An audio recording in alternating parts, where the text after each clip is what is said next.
এই সম্মানিত মাসে তোমরা তোমাদের উপর জুলুম করো না, তোমরা তোমাদের উপরে জুলুম করো না। কি অর্থ জুলুম করার? যে এই নিষিদ্ধ মাসে, হারাম মাসে, সম্মানিত মাসে তোমরা গুনাহের কাজ করিও না, অন্যায় করিও না, নাফরমানি করিও না, আল্লাহ তাআলার অবাধ্য হইও না। আল্লাহ তাআলার অবাধ্য হওয়ার অর্থই হলো তুমি তোমার উপরে জুলুম করা। গুনাহের কাজ করার অর্থই হলো তুমি তোমার সাথে জুলুম করা। অপরাধ, অন্যায় এগুলোর সাথে সম্পৃক্ত হওয়ার অর্থই হলো তুমি তোমার উপরে জুলুম করা। আল্লাহ বলছেন, সাবধান, তুমি এই সম্মানিত মাসসমূহের মধ্যে অপরাধে, গুনাহের কাজে লিপ্ত হয়ে তুমি তোমার উপরে জুলুম করো না। ফালা তাযলিমু ফীহিন্না আনফুসাকুম। তাহলে বলছিলাম যে মাসের গণনায় 12 মাসে 1 বছর, আর তার মধ্যে সম্মানিত হলো 4 মাস। এই 4 মাসের মধ্যে আবার অতি সম্মানিত মাস হলো জিলহজ মাস। জিলহজ মাসের অনেক ফজিলতের কথা হাদিস শরীফের মধ্যে নবীজি সাল্লাল্লাহু আলাইহি ওয়াসাল্লাম বলেছেন, এবং অনেকগুলো করণীয় কথাও বলেছেন যে তোমরা জিলহজের চাঁদ পেয়ে গেলে তোমরা এই এই আমলগুলো করবে, তবে আল্লাহর কাছে অতি সম্মানিত হবে। বলেন সুবহানাল্লাহ। এই আমলগুলো করলে আল্লাহর কাছে বান্দা বান্দি অতি সম্মানিত হবে। জিলহজের চাঁদ ওঠার পূর্বেই প্রত্যেক মুমিন মুসলমান, নারী এবং পুরুষ, কোরবানি করুক চাই না করুক, তার নখ, চুল, গোঁফ, শরীরের যত পশম কাটার এবং নখ কাটার আছে সেগুলো সে কেটে ফেলবে জিলহজের চাঁদ ওঠার আগেই। এরপরে সে কতদিন কাটবে না? কোরবানির দিন পর্যন্ত সে তার যাবতীয় নখ, পশম, চুল, মোচ ইত্যাদি কাটা থেকে বিরত থাকবে। কোরবানির পশু জবেহের পরে কোনো ব্যক্তি যদি তার এই 10 দিন না কেটে তারপরে সে তার নখ কর্তন করে, মোচ কাটে, চুল কাটে, শরীরের অবাঞ্ছিত পশমগুলো কাটে, রাসূল করিম সাল্লাল্লাহু আলাইহি ওয়াসাল্লাম বলেন, সে কোরবানি করলে যে সওয়াব, সেই সওয়াব আল্লাহ তাআলা তাকে দান করবেন। বলেন সুবহানাল্লাহ। কত সহজ আমল, অনেক বড় সওয়াবের অধিকারী আমি আপনি হচ্ছি।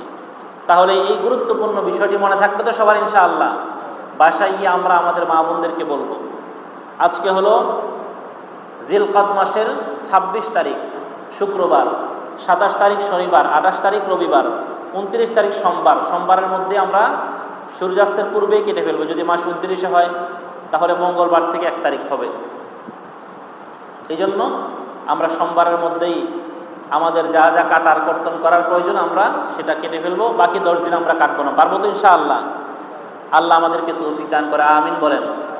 এরপরে জিলহজের দ্বিতীয় আমল হলো জিলহজ মাসের প্রথম দশকের মধ্যে বেশি বেশি নফল রোজা রাখা। পড়েন আলহামদুলিল্লাহ। বেশি বেশি নফল রোজা রাখা।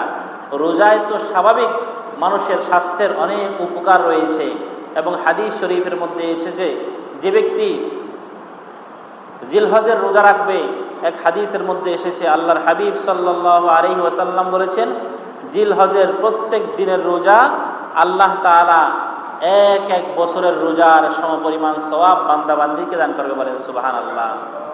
আর জিলহজের প্রথম দশকের এক এক রাত্রের ইবাদত আল্লাহ তাআলা লাইলাতুল কদরের ইবাদত করলে যেমন সওয়াব, সেই পরিমাণ সওয়াব আল্লাহ তাআলা বান্দা বান্দিকে দান করবে। বলেন সুবহানাল্লাহ।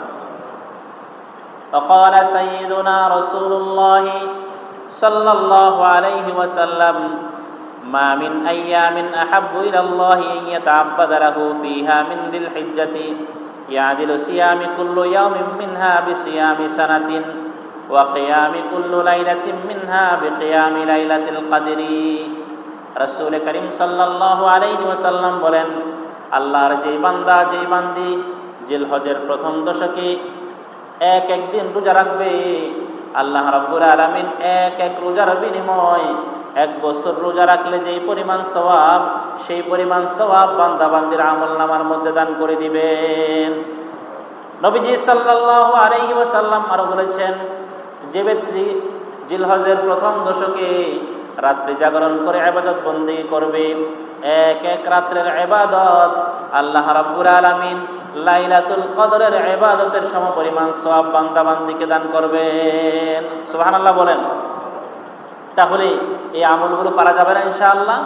আমরা নিজেরাও চেষ্টা করব এই আমলগুলো করার জন্য, এবং আমরা মা বোনদেরকে বাড়িতে গিয়ে, মা বোনরা নফল রোজায় অনেক উৎসাহ নিয়ে তারা রাখে, খুব আগ্রহ নিয়ে তারা রাখে, তাদেরকেও আমরা এগুলো শুনিয়ে দেব, যেন জিলহজের প্রথম দশকে প্রথম 9 দিন যেন চেষ্টা করে রোজা রাখার জন্য। যেদিন সম্ভব, স্বাস্থ্য শরীর যেদিন ভালো থাকে, যেদিন সম্ভব হয়, ভালো লাগে, সেদিন রাখবে, আমরাও রাখবো ইনশাআল্লাহ। আল্লাহ আমাদের সকলকে তৌফিক দান করে, আমিন বলেন। রাসূল করিম সাল্লাল্লাহু আলাইহি ওয়াসাল্লাম হাদিস শরীফের মধ্যে বলেছেন, আন ইবনে আব্বাস রাদিয়াল্লাহু তাআলা আনহু قال قال النبي صلى الله عليه وسلم ما من أيام العمل الصالح فيهن أحب إلى الله من هذه الأيام العشر قالوا يا رسول الله ولا الجهاد في سبيل الله قال لا ولا الجهاد في سبيل الله إلا رجل خرج بنفسه وماله فلم يرجع ذلك بشيء। নবী করিম সাল্লাল্লাহু আলাইহি ওয়াসাল্লাম বলেন, জিলহজের প্রথম দশক আল্লাহ রাব্বুল আলামিনের কাছে এত দামি যে অন্য কোন মাসে ইবাদত বন্দেগী আল্লাহর কাছে এত দামি নয়। এক সাহাবী প্রশ্ন করলেন, ইয়া রাসূলুল্লাহ, জিহাদ হলো ইসলামের গুরুত্বপূর্ণ বিধান এবং সর্বোচ্চ আমলের কাজ। যদি কোনো ব্যক্তি জিলহজের প্রথম দশকে আল্লাহর রাস্তায় জিহাদ করতে যায়, তাহলে কি তার চেয়েও জিলহজের প্রথম দশকে আমল করা বেশি সওয়াব হবে কিনা? রাসূল করিম সাল্লাল্লাহু আলাইহি ওয়াসাল্লাম বললেন, না, জিলহজের প্রথম দশকে জিহাদে যাওয়ার চেয়েও জিলহজের প্রথম দশকে যদি নফল রোজা রাখে, নফল নামাজ পড়ে, দ্বীনি কাজ বেশি বেশি করে, দ্বীনি নেক আমল বেশি বেশি করে, তাহলে জিহাদের চেয়েও বেশি নেকি, বেশি সওয়াব আল্লাহ তার বান্দা বান্দিকে দান করবেন। সুবহানাল্লাহ বলেন। আল্লাহ তার বান্দা বান্দিকে দান করবেন। তবে নবীজি সাল্লাল্লাহু আলাইহি ওয়াসাল্লাম বলেছেন, তবে যে ব্যক্তি আল্লাহর পথে আল্লাহর দ্বীনকে বিজয় করার জন্য, ইসলামী খেলাফা প্রতিষ্ঠা করার জন্য যে ব্যক্তি আল্লাহর পথে নিজের জান মাল সব কিছু নিয়ে যে ব্যক্তি যুদ্ধে ঝাঁপিয়ে পড়বে আর সব কিছু বিলিয়ে দিয়ে নিজেও শহীদ হয়ে যাবে, তবে তার কথা ভিন্ন, সে তো অবশ্যই শহীদের মর্যাদা লাভ করবে। বলেন আলহামদুলিল্লাহ। এই জন্য জিলহজের প্রথম দশককে বড় মূল্যবান মনে করা, বড় দামি মনে করা, এবং এই প্রথম দশককে কদর করা বেশি বেশি। আল্লাহর হাবিব সাল্লাল্লাহু আলাইহি ওয়াসাল্লাম বলেছেন যে তোমরা জিলহজের প্রথম দশকে বেশি থেকে বেশি নফল রোজা রাখবে।